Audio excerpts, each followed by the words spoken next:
Kecelakaan dialami kendaraan angkutan pariwisata berjenis Toyota Hiace terjun bebas ke kebun warga di Baturiti pada Minggu 17 September pagi. Kecelakaan tunggal itu diduga akibat kabut tebal dan sang sopir mengantuk. Syukurnya tidak ada korban jiwa dalam kecelakaan tersebut. Kasih-Humas Polres Tabanan Ibtu Gusti Made Bralte menjelaskan, kecelakaan tunggal itu terjadi di Banjar Batunya, Desa Batunya, Kecamatan Baturiti, sekitar pukul 6 WITA.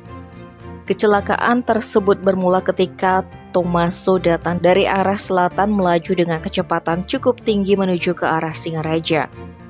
Sesampainya di lokasi kejadian, karena kabut cukup tebal sehingga jarak pandang pengemudi berkurang, Tomaso yang dalam kondisi mengantuk tidak bisa menguasai kendaraannya sehingga Toyota Hiace yang dikendarainya oleng ke kanan dan terjun bebas ke kebun milik warga. Akibatnya angkutan wisata itu mengalami ringsek. Pada Minggu siang, kendaraan itu sudah dievakuasi dan selama proses evakuasi, arus lalu lintas di Jalan Raya Denpasar Baturiti sempat mengalami kemacetan. Tim Bali Express melaporkan.